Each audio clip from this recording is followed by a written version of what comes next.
वाष्पीकरण और उबालने में क्या अंतर होता है? Difference between evaporation and boiling. तो दोनों का मतलब अगर आपको नहीं पता है तो वाष्पीकरण का मतलब होता है जब हम कपड़े सुखाते हैं तो उसके अंदर जो पानी होता है वाष्प बन के उड़ जाता है, ठीक है। और उबालने का मतलब तो हमें पता है, जब आग जलाते हैं उसके ऊपर हम रखते हैं तो किसी भी चीज़ को हम उबाल रहे होते हैं। तो इन दोनों में अंतर क्या होता है? वैसे तो दोनों में लिक्विड क्या हो रहा है, तरल पदार्थ गैस बन रहा है, लेकिन इसमें थोड़ा अंतर होता है। अंतर क्या है?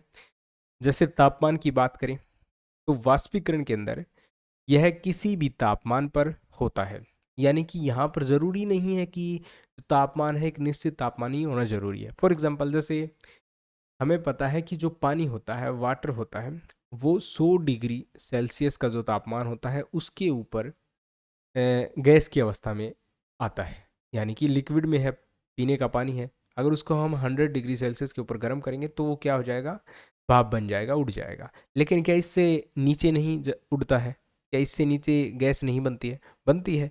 अगर 50 डिग्री सेल्सियस भी तापमान है तब भी जो है पानी गैस में बदलता है। तो एक तरह से जो वाष्पीकरण होता है, इवेपोरेशन होता है, इसके अंदर तापमान का उतना होना ज़रूरी नहीं है जितना उसके लिए ज़रूरी है, उससे कम में भी ये हो सकता है।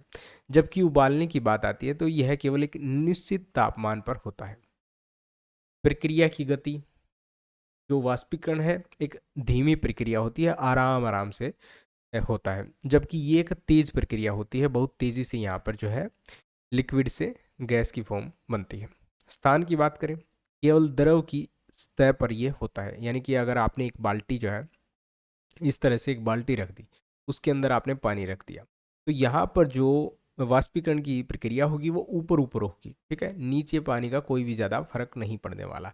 जबकि जो उबालने की प्रक्रिया होती है उसके अंदर क्या होता है, नीचे से बुलबुले ऊपर आते हैं, तो एक तरह से पूरा जो पानी है वो गर्म होने लग जाता है।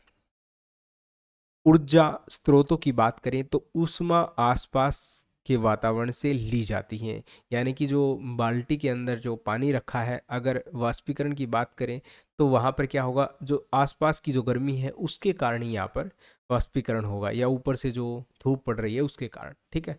लेकिन यहाँ पर क्या होता है, ऊष्मा बाहरी स्रोत से दी जाती है, यानी हमने कोई गैस जला दी, लकड़ी जला दी, ठीक है, नीचे से हमने आग इसको दे दी। इसका प्रभाव क्या होता है? वाष्पीकरण के अंदर हमें ठंडक महसूस होती है और इसमें ठंडक नहीं होती।